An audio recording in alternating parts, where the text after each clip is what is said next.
같아요. 아니 제가 어제 네. 제 지인이 두 분이 연락을 받았는데 네. 두 분 다 저한테 말은 안 했지만 이제 하이닉스 산다고 하고 하이닉스 레버리지를 사셨던 거예요. 오, 그래서 이제 어제 조금, 많이 네. 이제 힘드셨죠. 힘드셨더라고. 그래가지고 근데 또 아직 들고 있다고 하시길래 그래?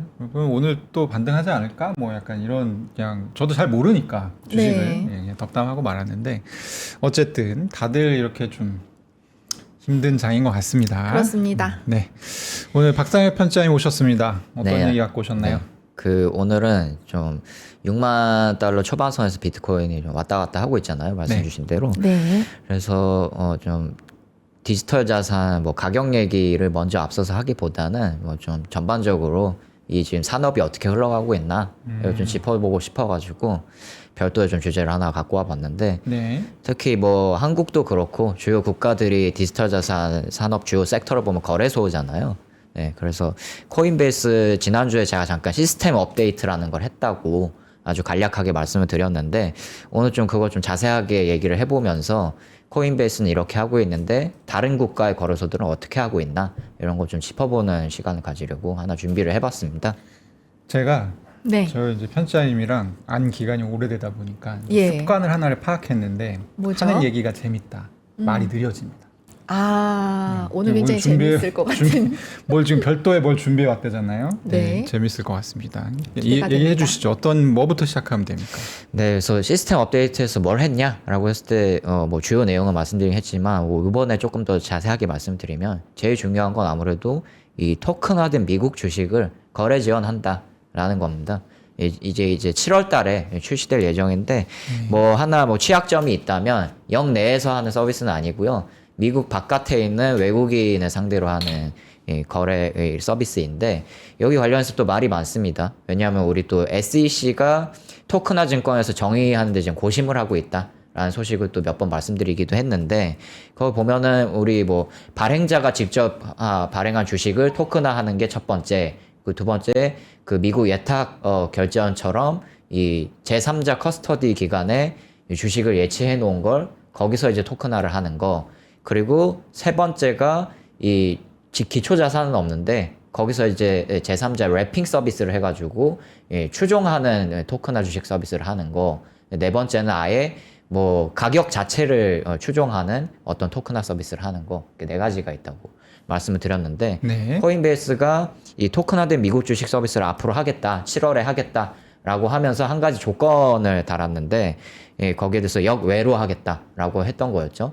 거기에 대해서 지금 말이 많은데 왜 역외로 굳이 하냐, 역내로 할 수도 있는데 왜냐면 SEC가 이 가이드라인 뭐 확정된 건 아니지만 내놓은 것 중에 DTCC 정도가 하는 것까지는 우리가 한번 토큰화 증권 서비스 허용하는 걸 검토해 보겠다. 라는 식으로 말을 했거든요. 그러니까 이제 A, B, C, D에서 B 그리고 청산사가 DTCC일 경우에는 허용하겠다. 요 내용이었죠. 네, 거기까지는 우리가 허용하는 거 검토해 보겠다 였는데 역외로 하는 거 보니까 아무래도 DTCC 수준까지는 아닌 것 같고 아무래도 기초 자산은 없는데 래핑을 하는 토큰화 서비스를 하는 게 아닌가라는 얘기가 있습니다. 네. 아무튼 이런 디지털 자산 전문 거래소에서 이런 토큰화된 미국 주식을 서비스한다. 라는 거에 대해서 굉장히 또 큰 주목을 갖고 있었는데 시장이 이번 시스템 업데이트 같은 경우는 이것만 하는 게 아니라 굉장히 많은 업데이트를 했습니다.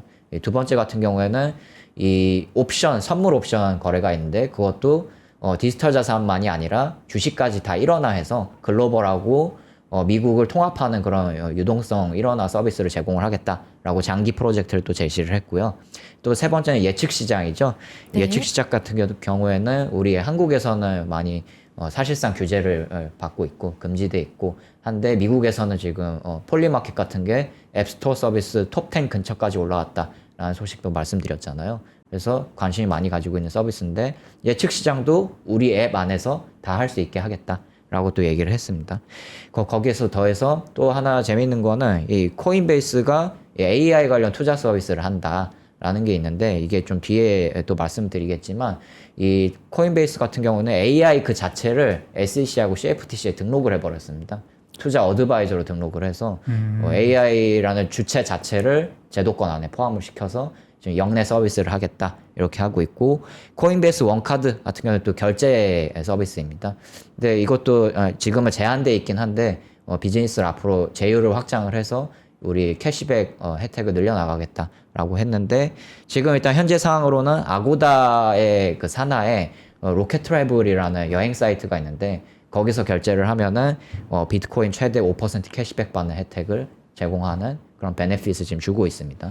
저 USDC 담보 신용카드 기능이라는 거는 뭐예요? 보통 이제 저런 카드는 직불 카드라서 USDC가 있으면 그만큼이 바로 빠지는데 저거는 USDC가 있는 게 확인이 되면 돈은 한 달 있다 가져간다. 뭐 약간 이런 느낌인가요? 네, 그런 느낌입니다. 정확히. 한 달이라는 그 부분이 사실 이제 사용자 입장에서는 좀 손해 보는 느낌이니까 네. 신용카드 쓰다가 직불 카드를 쓰면요. 맞습니다. 그거를 이제 챙겨주겠다라는 느낌이군요. 네. 그 마지막 또 키워드는 DeFi인데요.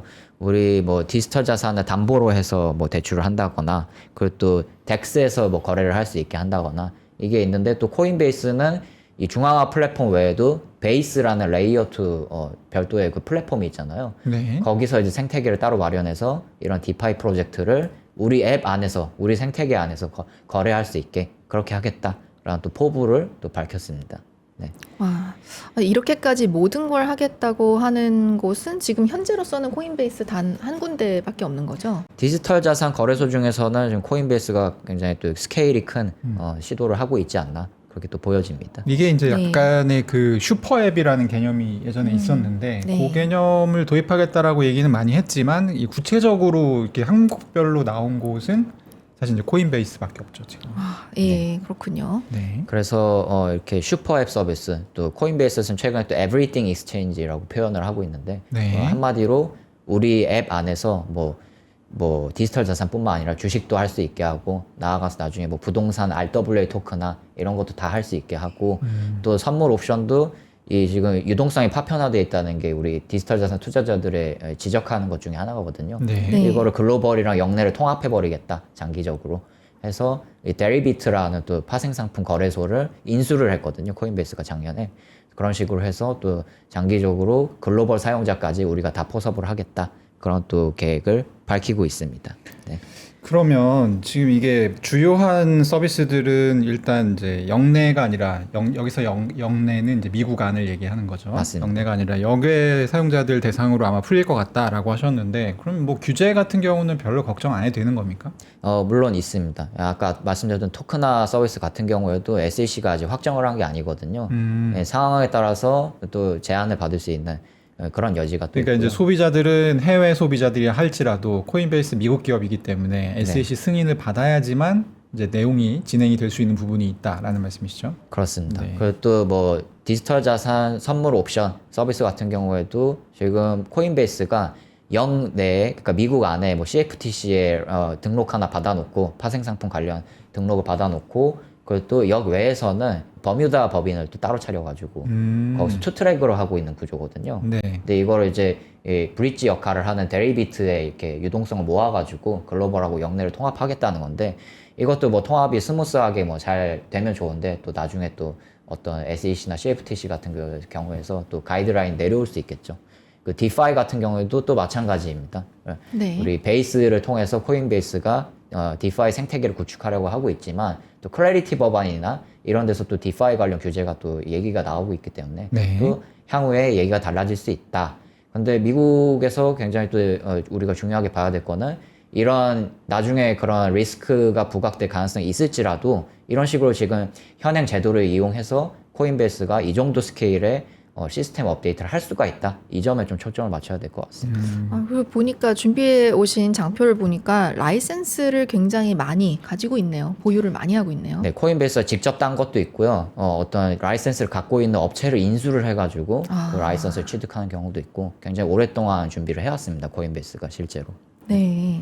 근데 최근에 이제 무기한 선물 관련해서 CFTC에서 뭐 소송을 한 해 만에 이런 얘기가 또 이제 불거지고 있고 그런 부분들을 보면 제가 이제 체감하는 미국 규제는 네. 사실 좀 쉽지 않거든요. 쉽지 않죠. 이걸 그냥 우회하기는 너무 어려워 보이는데 어쨌든 버스 문을 나중에 닫더라도 지금 문 열고라도 출발을 해보겠다 약간 이런 심산인 것 같습니다. 네. 네. 이렇게 좀 급하게 해야만 하는 어떤 그 배경적인 이유가 있을까요?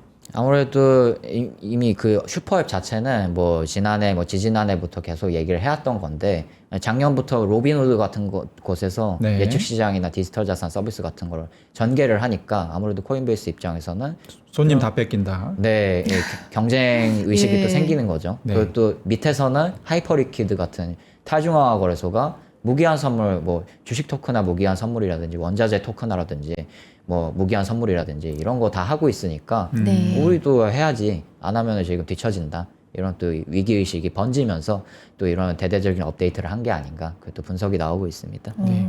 어제 사실 금융당국에서 예. 굉장히 충격 발언을 해가지고 시장에도 영향이 좀 많았던 걸로 제가 기억하는데 맞습니다. 하이닉스 레버리지 괜히 상장시켜줘가지고 지금 그러니까요. 변동성이 너무 심하다. 근데 처음에 이제 하이닉스 레버리지 상장했을 때 이유가 있었거든요. 이거 상장 안 하면 이 사람들이 원화 들고 다 홍콩이나 해외, 예. 해외 거래소에 그렇죠. 가서 이거 어차피 사람들이 원하는 니즈가 있기 때문에 돈이 나가게 된다. 그러면 이제 또 환율에 악영향을 미치게 되니까 이건 맞죠. 상장을 시켜주는 게 맞다. 해서 이제 상장을 시켰는데 시켜놓고 보니까 괜히 상장시켰다 이런 발언을 또 금융당국에서 해놔서 사실 굉장히 이제 시장의 여파가 좀 있었잖아요. 맞습니다. 그런데 이 코인베이스도 사실은 그런 어떤 문제의식 때문인 거 아닙니까? 지금 원래 코인베이스 쓰던 사람들이 다른 플랫폼으로 날아갈 수가 있다. 네. 어차피 이게 글로벌리 지금 사람들이 자유롭게 이동할 수가 그렇죠. 있는데 네. 네. 그러면 한국 디지털 자산 거래소들도 비슷한 고민을 갖고 있을 것 같아요. 네, 그래서 한국 디지털 자산 거래소들도 비슷한 고민을 하고 있습니다. 근데 아무래도 우리 디지털 자산 뭐 거래소 같은 경우에는 규제를 많이 제한을 받고 있잖아요. 뭐 예를 들어서 토큰화 증권을 하려고 해도 이 자본시장법상 뭐 증권 관련한 라이선스를 따로 취득을 해야 되기 때문에 굉장히 또 어려운 상황이고 라이선스를 취득하지 않으면은 토큰화 증권을 할 수가 없는 그런 상황인데 사실상 이 증권사가 아닌 곳이 이 그 라이선스 취득하기가 굉장히 어려운 구조다라는 부분에서 굉장히 또 이런 서비스를 하기가 어렵다. 그리고 또 예측 시장 같은 경우에도 우리 최근에 한번 말씀을 드렸었죠. 예. 이 뭐 별도의 법이 나온 건 없지만 뭐 지방선거에서 누구 예측 시장 베팅을 했더니 강원 경찰청에서 그 베팅한 사람들 대상으로 조사를 벌이고 있다라는 소식을 전해드렸죠. 네. 사실상 굉장히 규제 받을 가능성이 크다라는 점도 말씀드리고 파생 상품 뭐 무기한 선물 같은 것도 마찬가지입니다.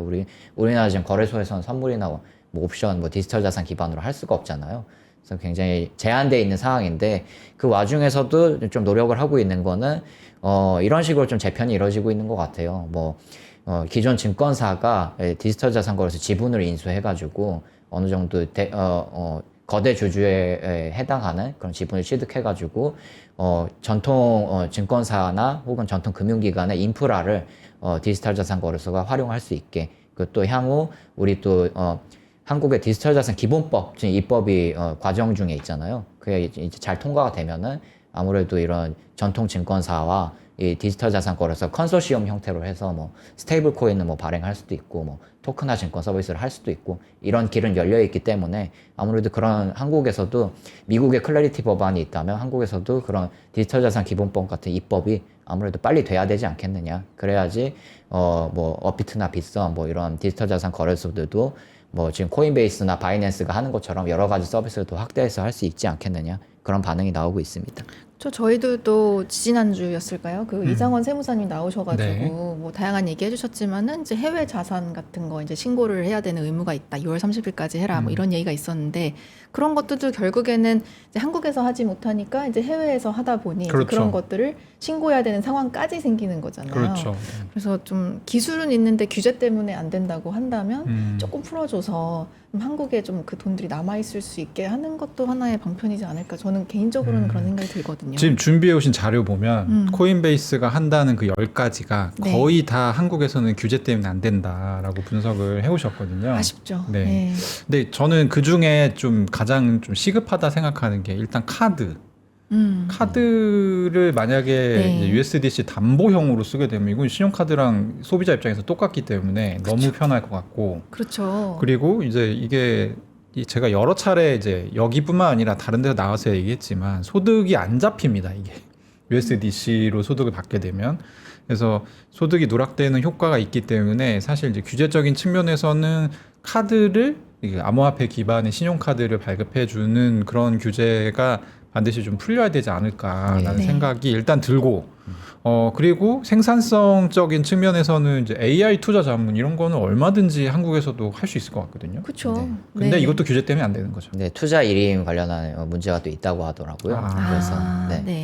네. 그 문제가 해결되지 않으면은 우리나라에서 AI 투자 관련 서비스 하기 현실적으로 좀 지금은 어렵다라는 또 견해를 받았습니다. 주문 대행도 되고 뭐 이러다 네, 보니까 좀 맞습니다. 복잡하겠네요. 네. 그래서 뭐 네. 당장 돈이 코인베이스로 뭉텅 간다 이런 거는 좀 어렵겠지만 그렇죠. 시간이 지날수록 사실 이제 지금 여기서 추구하는 것이 everything exchange잖아요. 네. 그러니까 여기서 다 할 수 있다면 코인 거래도 할 수 있고 뭐 주식 거래도 할 수 있고 IPO 참여도 할 수 있고 뭐 다 선물 옵션까지 다 된다고 하면 시간이 충분히 지나면 한 3, 4년, 5년 정도 지나면 굉장히 많이 옮겨갈 수 있을 수도 있겠다는 생각이 저는 솔직히 듭니다. 네. 네, 그래서 이게 또 몇 년 이제 지나면 말씀 주신 대로 또 판도가 많이 바뀔 수 있기 때문에 지금 빨리 우리나라도 이런 서비스 준비를 하지 않으면 늦을 수 있다라는 시선도 거센 것 같습니다.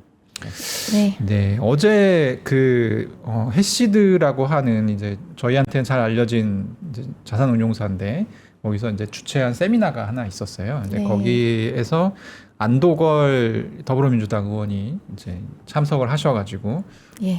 단독으로라도 민주당 단독으로라도 디지털 자산 기본법 연내 통과시키겠다 이런 발언을 해서 이 기사화가 됐더라고요. 네. 오, 네. 약간 좀 의외였는데. 그러게요. 네, 이런 어떤 흐름이 있습니까 실제 업계? 근데 사실 그 안도거 의원이랑 또 이제 뭐 민병덕 의원 같은 분들 몇 분 계세요 민주당 쪽에. 네. 네, 그리고 미국으로 치면 신시아 루미스 상원의원 같은 뭐 존재라고 네. 보시면 됩니다. 굉장히 친화적인. 업계에서 업계 친화적인 그런 분들인데 이분들은 사실 이전부터 말했던 분이라서 아. 약간 톤 다운을 해야 된다 마찬가지로. 네, 너무 들뜨면 안 된다. 정말 네. 고지고대로 믿어서는 안 된다. 네. 근데 뭐 반대로 생각해 보면은 이런 분들이 계속 목소리를 내주신 거는 굉장히 또 중요한 의미를 가진다. 근데 또 이걸 또 100% 믿어서는 또 안 된다. 네. 왜냐하면 국회에는 또 다양한 분들이 있기 때문에. 그렇죠. 또 이분들은 또 어떻게 보면 그 중에 일부에 해당되는 분들이시기 때문에 앞으로 이제 후반기에 국회가 개헌하면은 또 상황을 봐야 된다. 이 점을 또 말씀드립니다. 네. 네. 그럼 어떻게 본인 지금 취재하시고 계시잖아요. 편집장님이시지만 네. 연내 될 것 같습니까? 지금 상황에서 사실 어려울 것 같은데 클라이티브 어바운드 더 어려울 것 같은데. 아 진짜 그 정도로. 네. 근데 변수는 정무위 이제 여기서 이제 심의를 보는 게 디지털 자산 기본법 심의를 보는 게 정무위원회인데 여기 지금 후반기 개원하기 전에 정무위원회 구성원들을 지금 바꾸고 있습니다. 어떤 분들이 또 자리에 앉느냐에 따라서 약간의 굉장히 변수가 달라질 수 있다. 있을 수 네. 있다. 네. 아 추가로 한 가지 더 그렇군요. 여쭤보면 네. 어제 이제 이분이 그 기사에서 사실 그 기사에서 굉장히 얘기를 많이 하셨는데 살짝 얘기한 게 헤드라인으로 갔거든요. 근데 그만큼 그게 파급력이 높은 이슈였는데 뭐였냐면 과세는 흔들림 없이 2027년부터 하겠다라는 내용이었어요. 아, 네. 그걸 아직 말씀을 하셨군요. 그걸 네, 아예 그 얘기도 말씀하셨는데 하셨습니다. 네. 이건 어떻게 보십니까? 과세도 근데 이게 여론이 그 전에 있었잖아요. 네. 우리 뭐 청원 이슈도 맞습니다. 있었고 네. 있었는데 이게 반응이 좀 미지근했다라는 반응이 좀 있었던 것 같아요. 청원이 그렇게 폭발적이지 않았다. 네, 옛날에 비해서 그렇기 때문에 그렇죠. 저도 그렇게 느꼈습니다. 예, 그렇기 때문에 집권 여당이나 이런 쪽에서도 과세는 그냥 해도 되겠는데 이런 스탠스가 좀 형성이 되는 것 같다. 그런 얘기를 듣기는 했는데 또 연말 되면은 눈물이 모른다. 나네요. 이것도 네, 예. 또 여론이 근데 되게 중요한 역할을 미칠 것 같아요. 그럼요. 네, 울지 여론과- 않으면 떡을 주지 않습니다. 네, 아직도 연말까지 시간이 남았거든요. 네. 그 사이에 또 뭐 디지털 자산 시장이 계속 침체다라고 하면은 또 우리 또 당국이나 이런 국회 쪽에서도 또 생각을 다시 해볼 수도 있다. 이런 여론도 좀 같이 나오고 있기는 합니다. 네. 알겠습니다. 네. 어제 또 재밌었던 게 바이낸스 거래소를 저도 사용을 하거든요. 점점 근데 한국 관련한 이 페어 상품들이 늘어나고 있어요. 그런가요? 네. 뭐 삼성전자, 하이닉스, 현대차 정도는 원래도 있었는데 네. 어제는 이제 코루라고 해서 오, 뭐죠? 코루 이건? 잘 모르시는 분들도 있을 수 네. 있는데 그 미국 증시에 상장이 되어 있는 국내 증시 3배 레버리지 상품입니다. 3배 레버리지 상품. 여기 올라갔죠. 네, 네. 이게 또 상장이 돼가지고 지금 거래할 수 있는, 물론 이제 한국 이용자들은 할 수 없습니다. 이런 네. 한국 주식이나 이런 관련 무기한 선물이나 ETF 할 수가 없어서.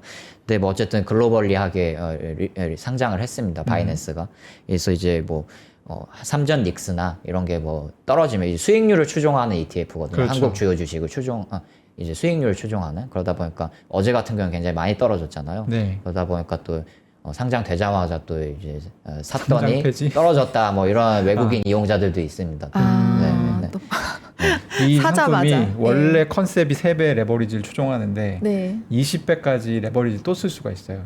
그건 또 어떻게 가능한 거예요? 그러니까 3배인데 왜 어떻게 20배까지? 코루가 원래 3배 ETF고요. 예. 이제 이 코루 USDT 페어를 20배 레버리지를 쓸 수가 있습니다. 그래서 아. 실제로는 국내 주식 추종 효과가 이제 60배에 달하는. 네, 이론적으로 최대 그렇죠. 60배까지 가능한 네. 구조입니다. 대단하네요. 아, 위험한 상품을 굉장히 이렇게. 위험한 상품이죠. 예. 네, 네. 무기한 선물이 일단 출시가 됐고 좀 바이낸스에서도 이런 어떤 전통금융 관련 상품 비중이 조금 늘어나는 추세인 것 같아요. 네, 이런 뭐 상품들을 계속 출시한다는 거는 이게 수요가 계속 잘 나오기 때문에 출시를 한다는 거겠죠. 네. 그래서 데이터를 한번 잠깐 살펴봤는데 바이낸스 뭐 디지털 자산 뭐 전체 자산 다 포함해서 예. 선물 거래 비중을 보니까 전체 100% 중에 전통 금융 상품 비중이 13%나 되는 것으로 나타났습니다. 예, 그리고 1월 연초 대비 6월 전통 선물 거래 비중을 보니까 선물 거래 대금이 6월이 1월 대비 424% 거래량이 급증을 했고요. 같은 기간 바이낸스 나머지 뭐 디지털 자산 선물 같은 경우에는 1월 대비 26% 하락한 걸로 나타났습니다. 그래서 이제 전통 금융을 기반으로 한 무기한 선물 상품 이런 게 바이낸스 같은 글로벌 디지털 자산 거래소에서도 먹히고 있구나라는 거를 확인을 할 수가 있습니다. 네. 네, 오늘 저희가 뭐 코인베이스랑 그리고 바이낸스 거래소들이 뭘 준비하고 있고 이런 부분들을 이제 자세히 자료를 오랜만에 각 잡고 준비해 오셔서 이제 설명을 해주셨는데 그래도 이제 또 오늘 수요일이고 목요일 네. 금요일에 비트코인 또 관련해서 중요한 이슈들이 있잖아요. 그거만 잠깐 짚고 넘어갈까요? 네, 지금 디지털 자산 같은 경우에는 아무래도 일단은 반도체 섹터가 뭐 흔들리는 거에 따라서 많이 또 움직이는 것 같고, 그래서 지금 마이크론 실적 발표가 내일 새벽에 나오잖아요. 그렇죠. 그게 또 중요할 것 같고, 두 번째는 스트래티지 STRC 이게 지금 $90 위로 잘 안 올라가고 있거든요. 네, 어제 또 떨어졌습니다. 네, 이게 또 회복이 잘 되느냐 이게 좀 관건일 것 같습니다. 네, 여기 한 가지만 추가하면 이제 내일 저녁에 또 PC 물가 발표가 그것도 됩니다. 나오는군요. 그래서 맞습니다. 이제 내일이 굉장히 중요한 네. 날이다. 이렇게 전달드릴 수 있겠습니다. 네. 네, 오늘 박상희 편집장님 말씀 감사합니다. 네, 감사합니다.